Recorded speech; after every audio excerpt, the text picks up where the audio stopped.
Continuamos en el living. Bueno, la consigna de la jornada está inspirada en esta entrevista porque estamos hablando de literatura infantil, ya que Yanina Vidal acaba de lanzar su primer libro dedicado a los más pequeños. Señora Botones, mi mejor amiga, lo estamos viendo en pantalla, que tiene a los gatos como protagonistas, y lo primero que le pregunté cuando se sentó, ¿son tus gatos? Y me lo confirmó, yo pensaba que venía por ahí. ¿Cómo andás, Yanina? Gracias por acompañarnos. Bueno, muchas gracias. Bueno, primera vez entonces que estás entrando en este mundo, luego de tener, bueno, muy buenos reconocimientos con tus dos libros anteriores, con además la premiación del Premio Nacional de Letras, y con un camino que podríamos decir, bueno, ibas a profundizar y de repente metiste como también, por otro lado, una arista diferente. ¿Por qué la literatura infantil? Bueno, en realidad no abandoné lo otro, sigo trabajando y sigo escribiendo un montón de cosas, pero esta vez más que nada fue por curiosidad, por experimentar otra cosa y bueno, creo que se dieron como las condiciones para que este proyecto pudiera salir, ¿no? La historia ya la tenía en la cabeza, después conecté muy bien con la editorial y también con la ilustradora, entonces eso hizo que sea como un proyecto que, bueno, salió un poco de golpe y que también me motivó, bueno, a reinventar. Está muy bien. Bueno, la historia tiene que ver entonces con el comportamiento de determinados gatos que en definitiva también terminan siendo reflejo, ¿no?, de nuestro comportamiento como humanos o de las enseñanzas que pueden dar los animales. Sí. ¿Te inspiraste en el día a día? ¿Cómo fue que empezaste a cranear esta idea? Bueno, como bien vos decías, me inspiré obviamente en mis gatos, en su comportamiento, pero también yo quería hacer una historia donde, bueno, se trabajara un poco el vínculo entre lo humano y lo animal, sobre el tema de la ternura, la niñez en relación a los animales y la compañía. Entonces me pareció que la historia como que apunta a eso, ¿no? A pensar la pluralidad de la amistad por fuera de la especie o por fuera de lo humano, y que también la compañía está en otras especies, está con los animales domésticos. Entonces, eso fue lo que me motivó, digamos, a poder escribir Señora. ¿Y con qué desafíos te encontraste? Porque no es fácil el público infantil, ¿no? Ya lo dicen también muchos artistas, por ejemplo, que hacen teatro infantil, que no es un público que, bueno, que hay que subestimar porque es muy exigente, porque hay que entender también su psicología para poder captar su atención. ¿Qué temas, bueno, fuiste estudiando o tomando en cuenta al momento de desarrollar la obra? En sí, la escritura fue como algo bastante espontáneo, entonces no me puse a pensar, bueno, a ver, quiero lograr esto para este público, sino que también confié mucho en la ilustradora, que ya tenía cierto conocimiento, en la editora, Sofía Gervás, que también ya viene trabajando con literatura infantil. Entonces, de algún modo, mi historia siguió siempre siendo la misma, acomodando algunas cosas, pero en sí la historia como que se mantuvo, pero sí el desafío tal vez fue el trabajo en conjunto. Yo cuando escribo narrativa, escribo sola y después, bueno, le puedo dar el manuscrito a alguien de confianza para que lo lea y después se lo doy a mi editor. Pero en este caso es un trabajo en colectivo donde, bueno, hay que abrir muchísimo la escucha, resolver problemas en equipo, porque, bueno, yo en el texto puedo, no sé, desarrollar un montón de cosas, pero después la ilustradora dice, bueno, no es necesario explicar tanto o no es necesario esto, ¿no? Entonces, bueno, a partir de su saber también yo fui aprendiendo. Totalmente, porque bueno, el niño en muchos casos no sabe leer, entonces lee a través de la ilustración. Sí. Es re importante la ilustración. Claro. A mí me pasa como madre, cuando le leo a mis hijos algún libro, si no tienen dibujos, a muchos no les interesa. Tipo, pero esto no me interesa, no tiene dibujo, no tiene nada, me dicen como, no sirve. Sí. Entonces también entender que es tan importante como el texto, ¿no? Sí, súper importante. Yo creo que las ilustraciones son las verdaderas protagonistas del libro, y porque en la experiencia, la corta experiencia que voy teniendo con la literatura infantil, a partir de lo visual se brinda muchísima información, ¿no? Incluso información afectiva, información emocional. La ilustradora Petty en algún momento me decía, ay, pero este gato me quedó con poco protagonismo, ¿no, Víctor? Y de repente, hace unos días fuimos a presentarlo a una escuela Y fue con el gato que los niños más enloquecieron. Y bueno, ellos vieron algo que capaz que nosotras desde nuestro universo adulto no captamos. Claro. ¿Y lograste también generar como que sea inspirado realmente en tus gatos? O sea, ¿están dibujados tus gatos ahí en cuanto a los colores y demás o no? No, porque gato azul todavía. No por el azul, No. pero hay otros, obviamente. Sí. Estamos hablando de casi son 4 gatos, ¿no? Son 4 gatos. Por eso. Un poco sí, un poco no, porque también Petty, la ilustradora, ella también tiene sus gatos y también quiso como rendir homenaje a los suyos y a sus gatitos que no están.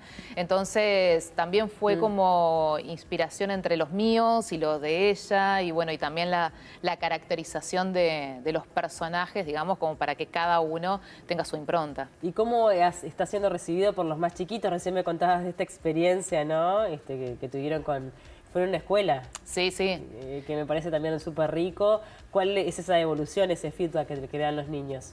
Y bueno, sobre todo la espontaneidad, pero una cosa que me llamó la atención es que en esa cosa que vos decías que a veces se subestima a los niños, a las niñas, y la capacidad de introspección que puede generar un libro infantil, ¿no? En esta experiencia de la escuela preguntábamos, bueno, si tienen gatitos, si tienen mascotas, y se dio también lugar a que hablaran del duelo de la mascota, ¿no? De esa mascota que ya no está y cómo ellos con 4 o 5 años intentan comprender el vacío que es la muerte, ¿no? Entonces, creo que hay un montón de desafíos en un libro que parece pequeño, pero que, bueno, te puede llevar a múltiples lugares. Bien, y también me parece interesante lo vincular, ¿no? Porque eso que pasa entre los animales también pasa entre los niños. Ay, claro. ¿No? Alianzas, grupos, desde un lugar bastante menos racional y mucho más intuitivo. Sí, y entre los adultos también, entre los adultos también, ¿no? Claro, pero pasa que después somos más políticamente correctos, claro, ¿no? Pero cuando sos niño, y bueno, sos amigo del que tenés ganas y el que no quiere jugar contigo y ya está, salí de acá. Sí, sí, ¿no? Y además, bueno, en la relación entre ellos, ¿no? Bueno, el que es soberbio, bueno, hasta dónde le toleran determinado comportamiento, sí. El que está débil, bueno, cómo lo podemos ayudar, ¿no? Entonces, yo creo que el gran valor también de la historia está en pensar la amistad como desde otros horizontes. Sin duda. Paralelamente, bueno, a todo este trabajo y en realidad ahora ya lo que es la devolución y ver cómo es que está funcionando en el mercado, seguís formándote. Recién me comentabas que volvés de Brasil en este momento. Sí. Sí, con todo lo que está pasando ahora. Sí, tremendo. Sí, estuve 5 meses en Brasil porque estuve por una beca de mi doctorado. También un doctorado en letras. Sí, sí, es un doctorado en literatura. Y bueno, era una beca que de alguna manera me llevaba como a investigar algunas cosas allá y regresé hace poco más de un mes. Bien, ¿y en qué te nutre eso al momento de, sentarte a escribir independientemente de tu faceta como docente, que la seguís desarrollando, pero como escritora, como creadora? ¿En qué te modifica? Muchísimo, muchísimo. Yo estuve en una zona de Brasil que es Alagoas, que es de las pocas zonas de Brasil, para algunos autores y antropólogos, la única zona donde todavía se conservan comunidades quilombolas, que son las comunidades que se formaron con los esclavos, ¿no? Y eso para mí es impresionante, cómo conservan esa cuestión de la comunidad, de pensar la historicidad desde una cuestión mucho más vinculada a la raza, no tanto a un relato nacional. Entonces, todo eso de alguna manera siempre me va a nutrir, esa experiencia tan distinta a la de acá, bueno, la religión. Bueno, pero son temas que ya has abordado, por ejemplo, Niñas Vírgenes, de alguna manera son temas que te interpelan o que te generan determinada curiosidad para seguir indagando, ¿no? Sí, por supuesto. O sea, tengo un montón de material como para seguir creando y creo que también ser autora hace que empiece a definir, digamos, cierto estilo, cierta estética. Y bueno, y de alguna manera eso dialoga mucho con mis intereses. Sí, tu mirada también desde el principio ha sido muy feminista, ¿no? Por lo primero que publicaste y que también se mantiene en Niñas Vírgenes. ¿Crees que te vas a seguir perfilando por ese lado, que no te sale de otra manera porque es lo que sos y uno en definitiva brinda parte de lo que tiene dentro? bueno, o decís, no, me gustaría indagar no sé, por un lugar absolutamente diferente, como fue en este caso de la literatura infantil.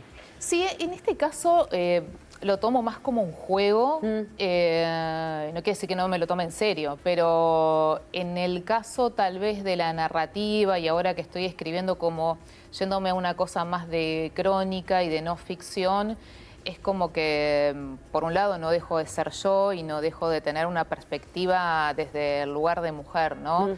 Hace poco una editora me estaba preguntando, vas por el lado de niñas vírgenes, y yo le digo, mirá, me salen personajes femeninos, me salen personajes mujeres, capaz que en un momento me sale otra cosa, me sale narrar desde ahí, incluso acá que la protagonista también es una gata. Sí, claro. Sí. Bien, es como lo genuino en definitiva. Sí, totalmente. Y sí. al momento de enseñar, de traspasar conocimiento, ¿con qué desafíos te encontrás en la actualidad? Más o menos con lo mismo. Yo qué sé, ahora en unos días presentamos una investigación que realizamos con un grupo de estudiantes, que es una investigación sobre el primer periódico afrodescendiente que hubo en Uruguay, que es Nuestra Raza. De alguna manera, a mí siempre, o por lo menos la pregunta que siempre me hago es, bueno, ¿cuáles son los vacíos en la literatura uruguaya y qué puedo hacer al respecto? Claro. Entonces, trato como de trabajar desde ese lado. ¿Y cuáles son, a tu entender? Y para mí hay como una forma de conceptualizar la literatura uruguaya muy blanca y muy montevideana. Entonces, me parece que está bueno correrse de ese lugar, donde, bueno, siempre el centro termina siendo Montevideo y los problemas de una clase media, y hay más Uruguay, y hay más problemas, y hay una diversidad cultural que muchas veces no reconocemos, ¿no? Entonces, ahora que vos me decías lo de niñas vírgenes, y bueno, yo ahí trato de hablar de una cuestión religiosa que muchas veces, al considerarnos como un país laico, lo dejamos como totalmente por fuera. Claro, pero que en definitiva también atraviesa la vida de todos desde un lugar u otro, ¿no? Sí. Ya sea por ejercer algún tipo de religión o no. Claro. Pienso cuando me hablabas esto de la centralidad en el libro de Aparaín, el de Johnny Sosa, creo que sí, es. la balada de Johnny Sosa. Claro, que está en el interior y que también tuvo tremendo impacto a nivel internacional. Es más, fue traducido a un montón de idiomas, como desde algo tan pequeño, pero que no deja de ser auténtico, termina resonando, ¿no? Sí. En otras partes. Desde eso, desde el lugar más genuino, ¿no? A veces uno piensa que tenemos que tocar como temas demasiado trascendentes, cuando en definitiva lo que termina moviendo capaz que es lo más íntimo, ¿no? Sí, o lo que nos da identidad, ¿no? Que no hay que escribir pensando tanto en el mercado, sino, bueno, a ver qué se puede contar, que no se haya contado es muy difícil, pero bueno, que no haya sido tan visitado tal vez. Y aprovechar la literatura para hacer catarsis o para ser políticamente incorrecta, para decir cosas que capaz que no te animás, para vivir otros mundos. Bueno, muchas cosas, creo que todas. Sí, como para plantearme otros mundos, porque estoy escribiendo una novela que es completamente ficción, pero hace un tiempo me abrí una cuenta de Substack, que es como una especie de blog, donde, bueno, yo ahí cuento como experiencias más personales, y ahora tiene como una tendencia a contar como experiencias un poco más injustas, donde yo puedo visualizar a veces la diferencia de raza, sexo, género, en cosas tan cotidianas como el trabajo, el estudio y la relación con los otros. Bien. ¿Y qué te pasa con eso de abrir tu intimidad, ¿no? Porque lo he charlado con algunos escritores de que dicen que termina siendo un acto íntimo, ¿no? Entre el escritor y el lector, independientemente de que es un acto público, porque es un libro, ¿no? Claro. Está editado. A mí me va bien, y además una cosa que creo que pasa en Uruguay es que la gente como que suele ser bastante resguardada. Entonces, si vos decís algo en un libro, nadie te va a venir a interpelar. Ay, ¿por qué dijiste esto? Claro. Pero esto es verdad, pero tu madre era así. No pasa eso con un descaro que capaz que en otro mercado literario sí. Claro. En cambio, ahora que esto de Substack, donde yo escribo cosas como más cotidianas, cosas súper personales, que tienen que ver exactamente con mi vida, sí encuentro un feedback un poco más cercano que con la ficción, Claro. capaz. Y con el hecho de involucrar a tu entorno, porque en realidad cuando escribís de vos, inevitablemente escribís de quienes te acompañan. de alguna forma u otra, ¿no? Sí, pero no me importa mucho. Tampoco. Está No, la muy verdad bien que sea no. así, ¿no? Sí, porque si no, estás muy limitado, no podés. No, claro. y si estás pensando en el qué dirán y si quién va a hablar mal de mí o qué sé yo, quién me va a juzgar, bueno, claro, no o si escribís se nada. siente, ¿no? Esto de herir sensibilidades o susceptibilidades, sí es verdad que hablas de la otra persona, pero que en definitiva también es de tu experiencia con, ¿no? Claro, Por ahí. sí. Bueno, consigna de la jornada tiene que ver con ese libro que te marcó en la infancia. ¿Cuál fue el tuyo, Janina? El mío fue uno que nombraron hace un ratito, que es Platero y yo. Y ahora me estaba acordando que tuve como algo muy gracioso que me pasó con Platero y yo, porque yo lo leí de niña, siendo chiquita, y después me quise comprar porque el libro, siendo adulta, porque a mí me lo había prestado una maestra en esa época. Y cuando lo voy a comprar, me lo da la librera y yo le digo, pero esta es una versión resumida, este no es el libro. Porque claro, para mí yo infantil era un librazo, era como la Biblia Claro, o el y después Quijote. viste 4 hojitas y Claro, y dijiste, era no puede súper ser. chiquito. Y yo digo, no, pero no me estás dando el verdadero. Me dice, sí, es ese, ¿no? Es una versión resumida. Así que es como el libro de cabecera de mi infancia. Está buenísimo y además de alguna forma también representa con la anécdota de esa mirada, ¿no? Sí. Que tenemos que todo es más grande y magnífico, siendo niños, que hay que también aprovecharlo y disfrutarlo. El libro está en todas las librerías del país, En todas las librerías ¿no? del país. Para toda la gente entonces que quiera adquirirlo. ¿Decís que es para una franja etaria o no? No, yo creo que es una historia para la familia. Para la familia, Sí. para los amantes de los gatos o los amantes de los Exacto, animales o de las sí, mascotas, por ahí. sí, Está muy bien. Gracias por acompañarnos, un gusto recibirte como siempre. Bueno, gracias a vos. Hacemos una tanda, enseguida venimos. Yo ya no puedo cumplir hazañas que prometí.